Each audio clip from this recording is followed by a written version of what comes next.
Okay, Jazmine Lowther, welcome to the Single Track Podcast. Thank you so much. Yeah, I'm super excited to be here today, Finn.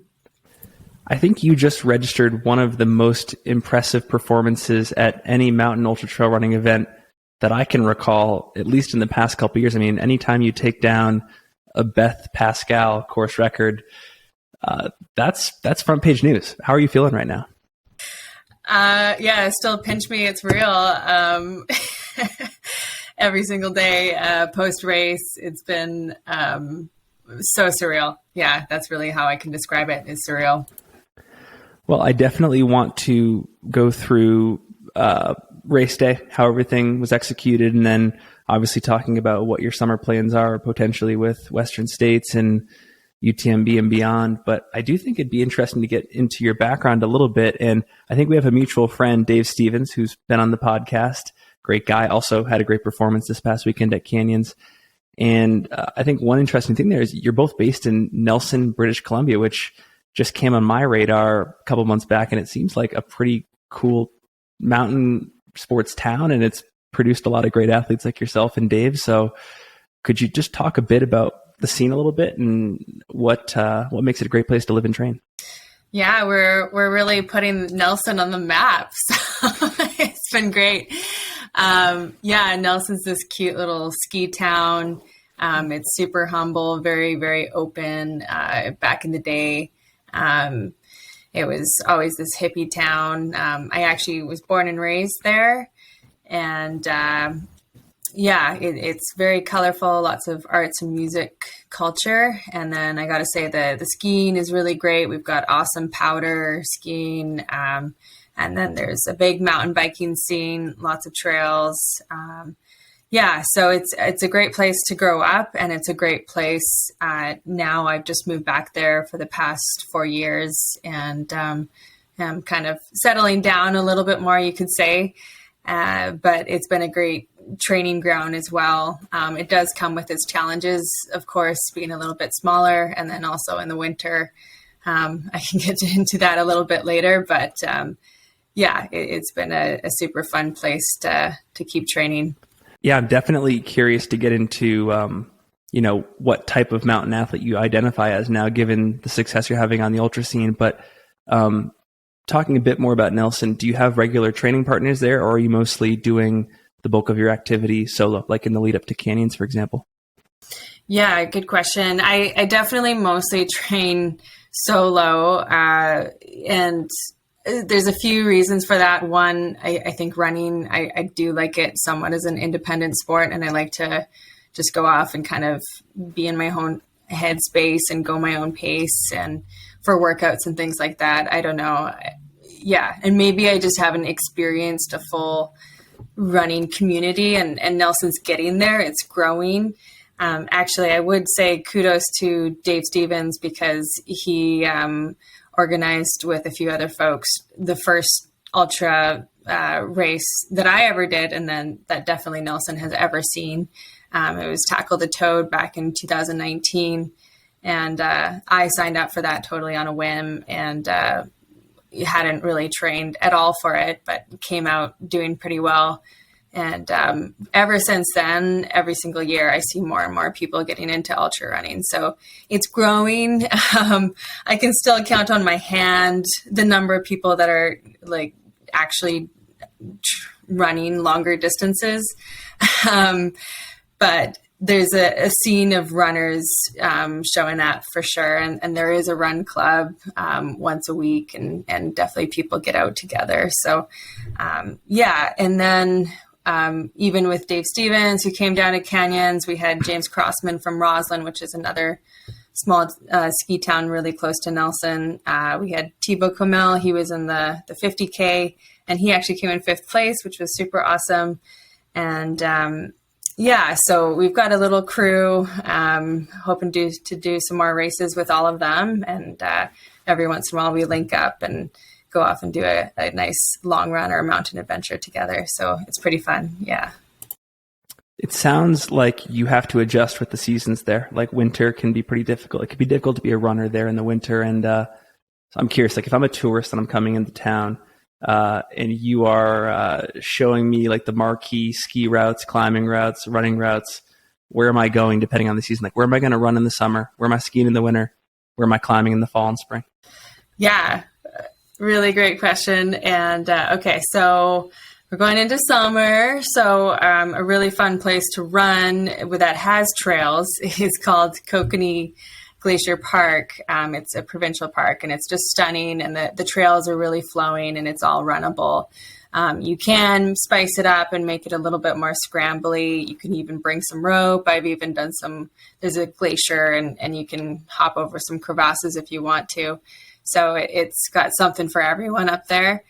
So that's Kokanee Glacier Park. There's over in the Purcells, you can get into up to Jumbo, which has hit the news. There was a ski resort that was going to go up there, but there was a lot of public backlash and First Nations and a lot of people who stood up for preserving that land. So over there, it's stunning. It's just big wild land, glaciers galore, and you won't see many people out there. It's pretty remote. And then the other one would be Valhalla Provincial Park, and they are a very special place for climbers, hikers, and runners who are okay with maybe getting off of a trail and doing some more scrambling. There are trails, I would say, that you can run, but it's really fun if you can do some link ups. And even Dave Stevens, he's done the entire Traverse. Yeah. I mean, that's on my list. No woman has ever done that. So I'm hoping to do that sometime soon. But they're just really cool looking. There's the Devil's Range, and there's all these towers, and I've climbed a bunch of the peaks in there, and it's aesthetic, amazing climbing as well. So that's in the summer. Swing on through, the shoulder seasons, you're kind of, you can still run a lot, you can still do a lot. And then in winter, skiing becomes quite, definitely a bit more of my focus. I think I would go a little bit crazy if I was only running, and skiing just gets you up into the Alpine, which I really love. Is just some of the most beautiful places you can ever imagine. You can go back to Kokanee, you could go to the Valhallas. I would say actually, close to Kaslo, you're getting into, it's kind of, we call it like the Retallick area, just north of Kaslo, and there's some really beautiful mountains in there. Somewhat similar to Rogers Pass, which a lot of skiers like to flock to. But again, you're not going to see a soul out there, which is what's really cool about the Kootenays, is it's still this hidden gem that's really hard to get to. There's no direct, easy airport that's close by, and you really have to drive a little bit further to be able to get there, which is why I think a lot of us Kootenay folk love it so much. Dave told me to ask you more about this Valhalla Traverse. So tell me what makes this so special, what so enticing, and it sounds like it's on your list at some point. So walk us through what this whole Traverse thing is. Yeah, I really want to ski it as well, but I'm struggling to find some people to go with me and do it in a single push. It's definitely, there's challenges in the summer and in the winter. It would be probably faster actually in the winter. The Valhallas are just this very special place, and it's again, like I say, not too many people out there, and it's pretty remote. So if anything were to go wrong, you would either you can canoe across, you can take a boat, or it would be a helicopter. There's no road access. You've got to know what you're doing, or at least be okay with sticking out a night, which Dave had done. I think on a ledge, the one time they failed, and they had to curl up on some rocks and huddle together. If you look at them online, you'll see some really cool photos. There's Gimli Peak, there's the Devil's Tower, and they're all named after like Norse gods. There's Skadi, and all of these different peaks. So they're pretty cool. I'm curious to learn more about your background as well. So maybe you could tell us a bit how you got into mountain sports in general and then ultra running. Yeah. So I guess I'll go back all the way and just make it brief. But yeah, when I was a kid, I was always into running. I did cross country, and I was already very competitive at a super young age. I made sure I never lost a race. I did lose one, and that one I stopped to tie my shoelaces. But yeah, it's a good humbling lesson, which is always, I think everyone needs to go through that. But throughout my high school, I played a lot of soccer and I did a lot of dance. So that I think that just helped create a good foundation for lots of different things. And then in university, I slacked off a lot, but I kept running just to keep healthy and things like that. And then I was starting to get into rock climbing. So it's mostly sport climbing, and it's kind of, you get into your gateway, which for me was, sport climbing. And then I started to get into trad climbing, and then more kind of multi-pitchy. And then I fully got into alpine climbing. So I was just all about climbing. Like I would go to parties and I would just only talk about climbing the entire night, and that's the thing. You can be talking about your moves and you're just like this total nerd, just loving every minute of it. But so I was getting pretty strong and wanted to do some big wall things and looking at Yosemite or traveling the world and doing that. I think I progressed, I could get on a 512 and muscle my way up it, or, I sometimes would on-site one or things like that. But if I wanted to progress even further, I think I'd have to do it full time. I don't think it would be possible working a full-time job and being able to progress further. So yeah. And then in comes ultra running, where that's where I said, I signed up for that, Tackle the Toad, the 50K, and hardly trained at all. I think even Dave had watched me on Strava and he was just like, oh my God, Jazmine, your training is terrible. I'd go for 1 or 2 runs a week, and then once a month I'd go for a long run. And that was my training for this 50K. I did a 20K, a 30K, and then I did my first marathon, which took me 6 hours, something ridiculous. And it was the most painful thing ever. And then I did the race and coming first and having actually a decent time somehow. I had the most lactic acid you could ever imagine, and was in pain all week, even more than any of the other races I've ever done. So definitely paid for it. But yeah, after that, it just kind of opened this door. Oh, okay. I actually did fairly well on that without having had trained. And, what would happen if I did train? And Dave approached me and he was like, hey, do you want to coach? I would coach you happily. And, Dave's just one of those people that believes in you more than you believe in yourself. He's done that the whole way through. And even up to this race, he was like, you're going to win it. There's no question about that. And I'd be like, no, I'm not, but okay, whatever. Leading up into 2020, that's when I really started training. And, here comes COVID. All the races got canceled that I had signed up for. And I was just curious to see what would happen, and just really was enjoying it. Was enjoying getting out, going to the Rockies, doing some big long traverses, and then went after a few FKTs. Some of them worked out well. Some of them I'd get lost. Some of them I rolled my ankle. Some of them would be a storm would come through and pull out your emergency blanket so I got 2, but which I'm super happy about. Someday I'd love to go back and get a few more. So that was super fun. And And then last year I was actually self-coaching and did a few races and did fairly well as well. And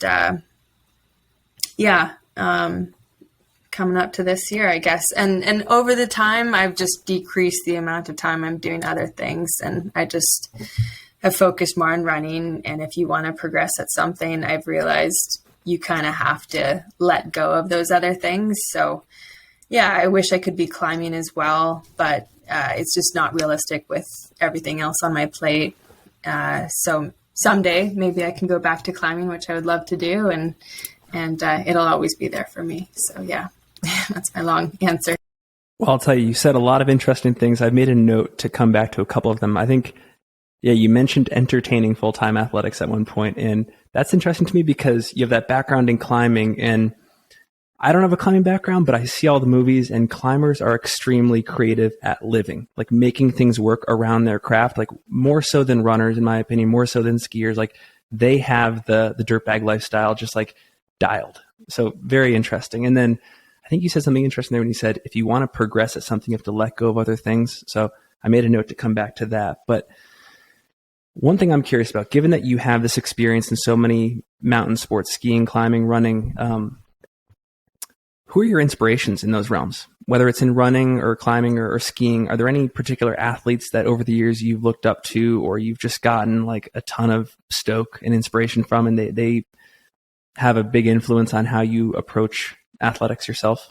Yeah. And I think it's constantly evolving, and my eyes are opening to new people. And, before it was more the climbers like Emily Harrington or Brett, and these strong female climbers, Nina Williams, things like that. And then Marc-Andre Leclerc and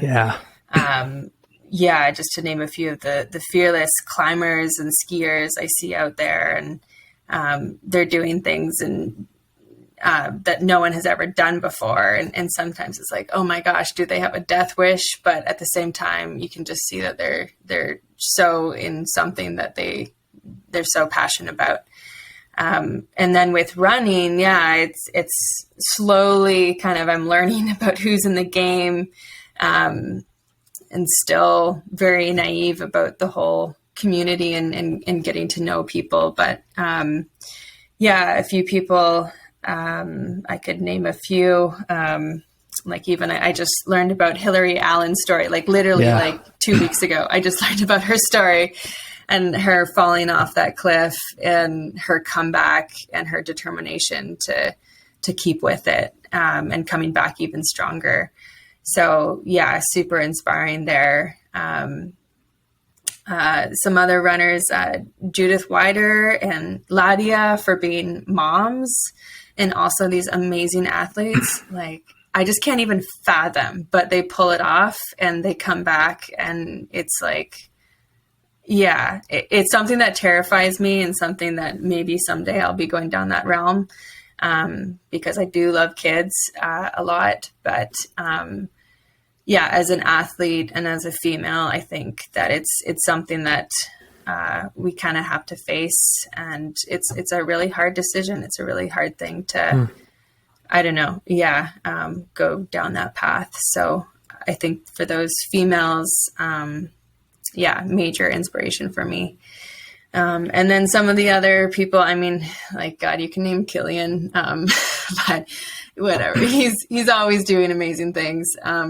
But sometimes with my skiing, like I look at Francois, and he's come into the picture more, and he skis all winter, and he's like, no, winter is for skiing. And then he comes out into the summer and is just crushing these huge distances. So that to me, I'm kind of like, oh, okay, if he can do it, like, yeah, I'm going to go ski and I'm going to go enjoy that. And I think actually leading up into canyons, it worked really well for my training. And I think for endurance, skiing is a really great thing. You're not going to get injured unless you tomahawk or something like that. But in terms of for your body, it's just so good for you, especially those big days. So yeah, there's so many people I could keep naming all day, but we've got a great community out there. Well, maybe we can talk for a second about the trade-offs of being a multi-sport athlete versus going all in and really focusing on one. And in this case, being mountain ultra trail running, because yeah, as a fan of great athletes like yourself, I think that like the quote unquote unbalanced lifestyle is so cool. Like when I see somebody doing something to the exclusion of everything else, I'm just like, it's just so attractive because like you're taking every single possible ounce out of that sport that you possibly can, as opposed to like distributing some of your energy across like 3 or 4 different sports. But you mentioned people like Francois and Killian and others that, you know, do skiing in the winter, running in the summer. So I'm just curious where you stand, because you said that really interesting comment of like, if you want to progress in a sport, you have to let other things go. And so I'm not saying one is better than the other, but I'm just curious how you reached that conclusion. Yeah. And I wouldn't say it's ultimately correct, but definitely for me, I needed to let go of climbing to the extent that I was. It just wasn't possible. And I was so fatigued. And, you know, on my running rest days, I would go climb and I'd be like, oh, I got to climb really hard because I haven't been climbing as much. And then I'd go for my long run and then I'd go climb and then just see my performance deteriorate. And so, yeah, it was too much. And it's like trying to pack in 25 hours a week when you're working as well. It's just not feasible, or it's not sustainable. Yeah. So if you're a professional athlete and you can do that, then all the power to you for sure. I think the pros of being a multi-sport athlete, I mean, there's many. Like if you get injured in one, you've got another one to back up. So you've got this resilience and you still can identify as an athlete. And I think that's something that can be really scary. Like if you do get a running injury, like what do?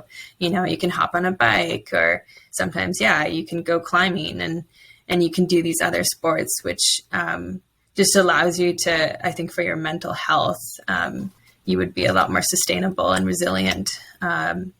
The other thing I love about coming from a climbing background is just having that knowledge with ropes and safety and being out in the mountains for really long times.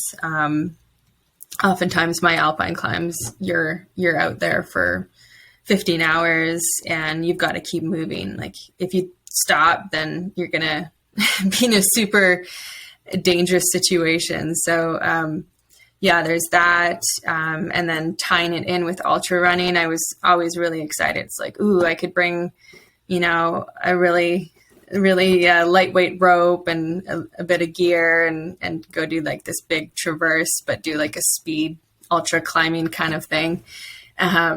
So yeah, it just opens up some doors and I have done that a few times. And whether you're rappelling or getting off a glacier or things like that, it can make some pretty fun adventures. Yeah, but I think the con is just your time. It's time and just wearing yourself out, wearing yourself too thin and what's sustainable. And yeah, maybe if you are like someone like me where I was still somewhat novice at running, there's so much room for progression. So I think it just made sense to really focus in on it. Again, I just think it's super cool. I think that like the status quo these days is, you know, everyone's talking about balance and sustainability. And, you know, I think that there's some really cool stuff to be uncovered when you go all in. What do you think you're capable of in this sport? Like, what's the ultimate goal with mountain ultra trail running? I'm still figuring that out, Finn. I don't know. Yeah. Yeah. I mean, even going into canyons, it was like my goal time was 10 and a half hours. And I had no idea. I had no idea if I would be capable of that. And it just sounded like this crazy thing to me. Like, how can you run that in 10 and a half hours with that much elevation? I just have no idea. So I'm still testing the waters and still have a lot to learn for what's possible. But yeah, the fact that it was on par with Beth Pascal's time and she's done so many amazing things. It's like, whoa, okay, well, maybe my dream of, you know, I really want to do UTMB and I will. But yeah, it starts to plant the seed. Well, what can I do really well? Can I win it? I don't know. But I mean, at the very least, yeah, it definitely opens up more doors and more curiosity. So I guess we'll see. I got to ask this question because I was scrolling through your Strava. There was a pre-race shakeout you did 3 or 4 days in advance, and it sounds like you were going in at sort of a disadvantage. You mentioned that you had an A goal, and then you might have had to readjust and look at like a B, C, or D goal. And if that was your B or C goal, I mean, that was crazy impressive. So are you saying that you might have even left some performance off the table because of like sickness or injury or something like that? Possibly, quite possibly. So yeah, on Sunday before the race, that evening, I just started to notice like, oh no, my throat feels a little bit swollen. And then Monday it was like, yep, this is definitely some sort of cold coming in. And, I was freaking out. I think in tapers, my immune system just totally does not do well. This happened to me before Run Rabbit Run, the 100-miler, and I got really, really sick. And that definitely impacted my performance quite substantially. But yeah, so, I'm doing COVID tests, making sure very little symptoms. Last week, I just had sore throat and I felt really fatigued. And then I just doused myself with all the medicine I possibly could, oregano, garlic, salt, lemon, like vitamin C, zinc, everything. And I was trying to sleep like 10 hours a day. And I just laid low. I was freaking out, like, talking to folks, my parents, my friends, my partner, my coach, like, should I even go? Do I even bother? I wasn't going to go. I literally wasn't going to go. And then it was actually my mom. She came over and she was like, I really think that you need to go. I think that you're going to do really well. You're going to surprise yourself. And what are you afraid of? Why are you afraid of going? And, yeah, she was right. It was like, oh, I'm afraid of what? Like, does it really matter if I don't get top 10? Does it really matter if I don't get top 3? In the big picture, it would still be bringing me to my even bigger goal, which is going to UTMB. So yeah, it's going to make you stronger and still getting out to this amazing race. And if I got more sick, then yeah, maybe I would just like hang out and watch people.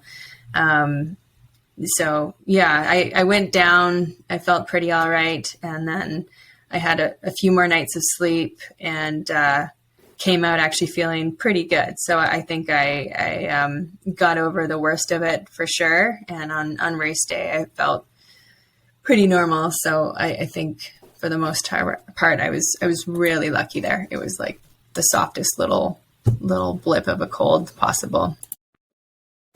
Cool.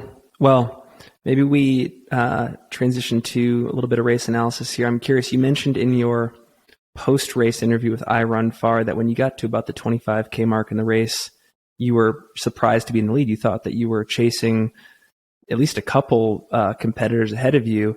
So I'm curious, what was it like to be on your own island all day, not having any, fellow female competitors to run with, and instead you were mixing it up with like a lot of the guys in the top 10. So I'm curious, do you enjoy that atmosphere, or is that something that you just kind of happened into on race day and it was a new experience and you just kind of dealt with it?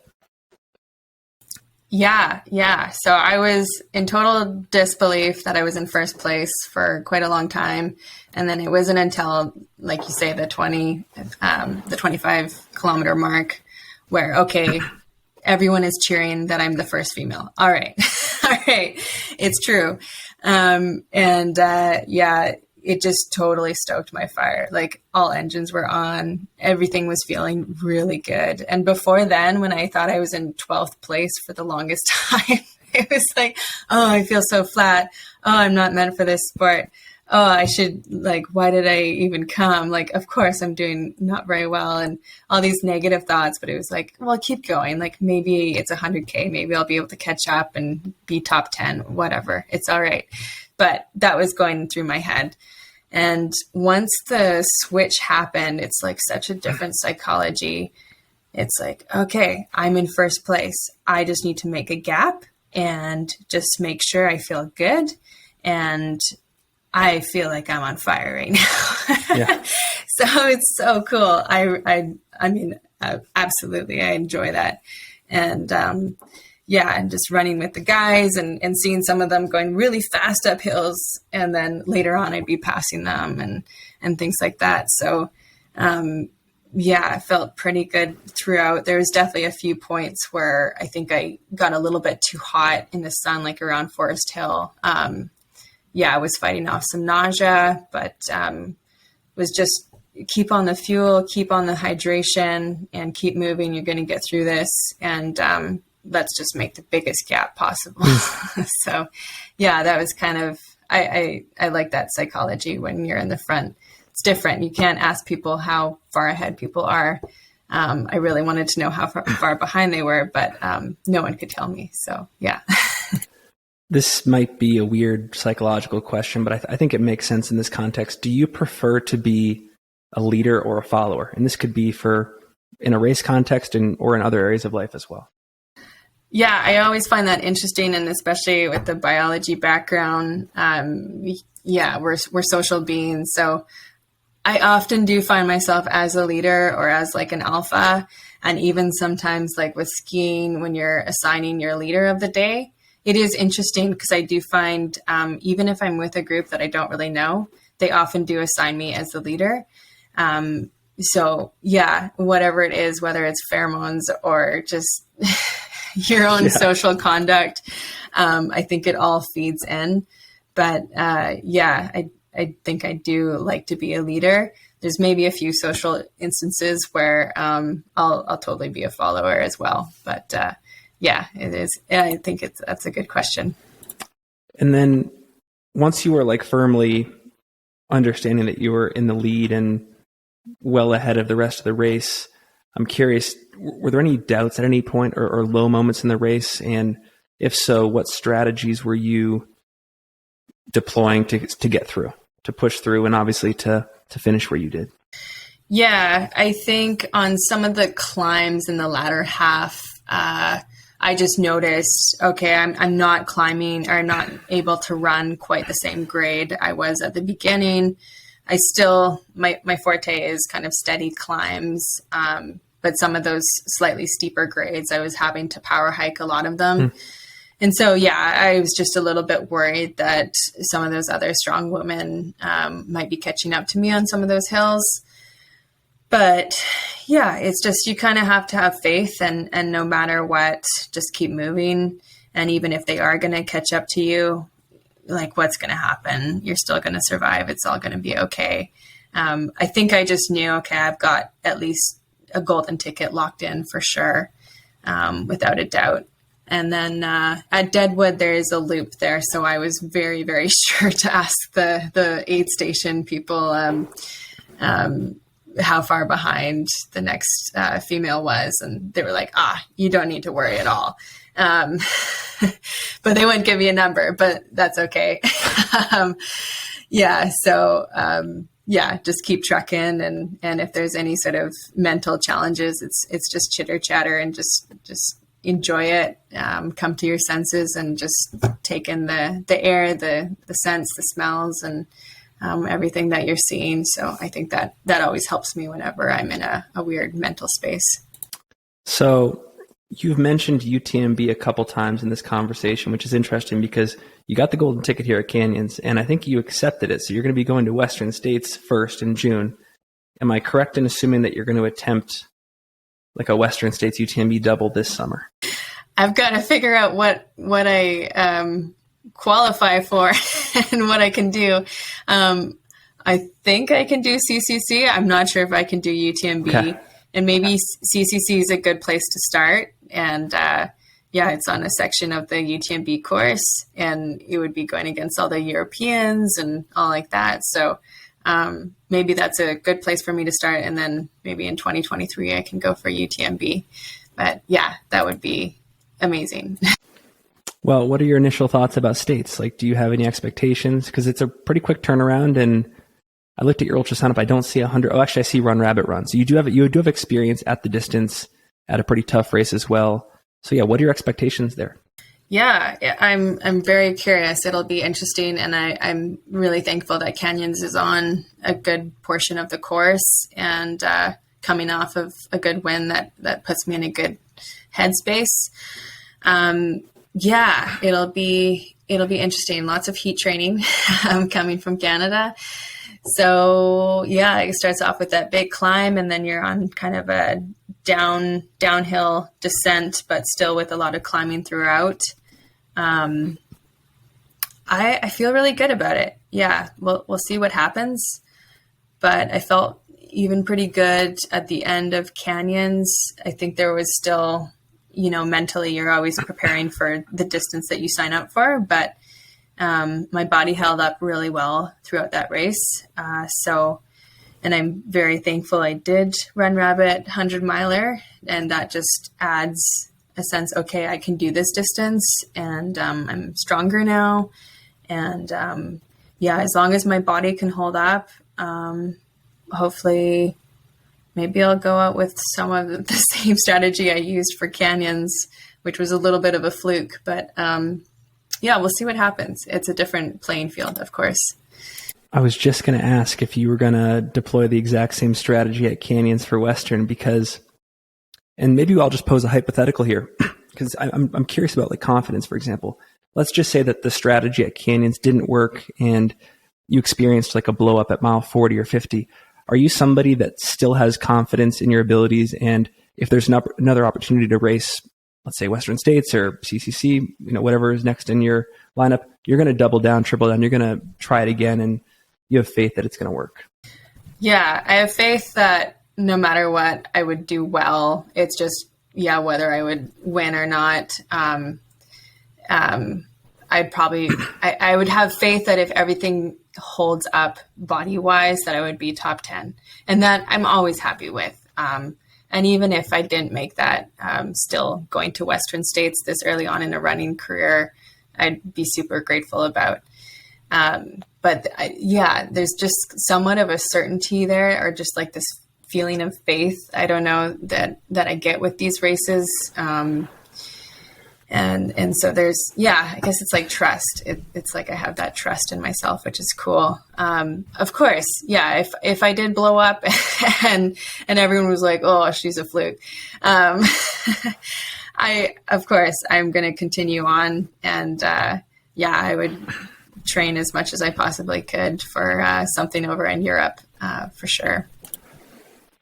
I do want to bring the conversation back to this concept of work that we were talking about earlier. And you just won a race that was freaking deep. Like, that women's field was so deep. And in my mind, you instantly skyrocket up to the top of the sport in terms of like best female ultra runners. Do you start to think about like a change in long-term plans, or do you just carry on like normal? Like, do you just keep going back to your current position as a biologist, which I want to get into as well? Or do you start to think like, wow, maybe there's like going to be some sponsors knocking on my door and there's an opportunity to like go and do this full time with like Solomon or Hoka or, whoever I want to jam with? Yeah. It's been pretty wild post race, and it could be, I don't know. I don't want to dream too far, but even today I was thinking about it like, oh, wow, I wonder if I could tie it in with some of my other multi-sport activities and, do some even mega like expedition type things. And oh my God, that would be my dream come true. I'm totally currently unsponsored. So, contact me. I think some doors are opening for sure. So we'll see what happens here.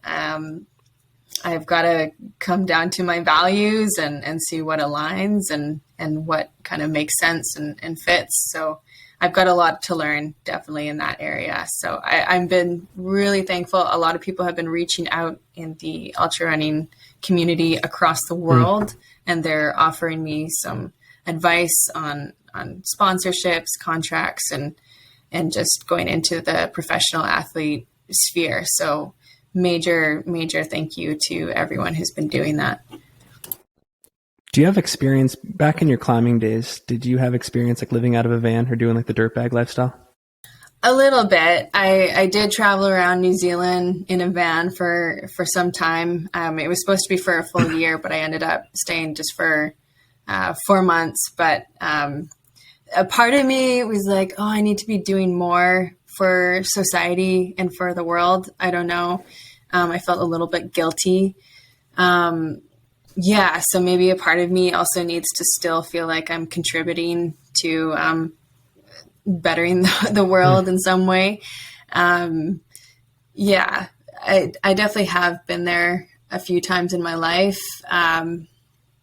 Yeah, it's interesting. I think as long as I felt like I was, yeah, like I say, contributing, but still also connected to learning more, not just about sports and things like that. And that's what I love about being in the science realm and connected to environment and conservation. It is something that's bigger than myself, especially in this world that we live in today. So otherwise, I'd feel very like a privileged person complaining about sports and things like that all the time.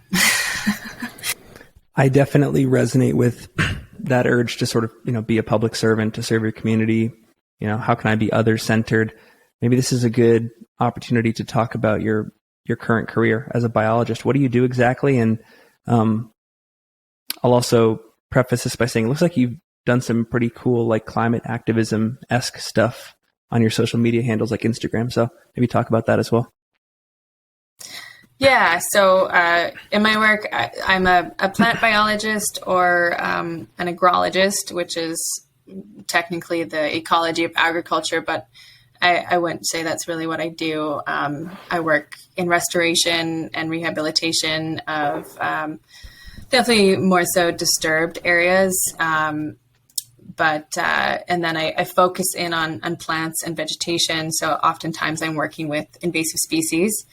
So these are typically species that have just been introduced to the province, actually.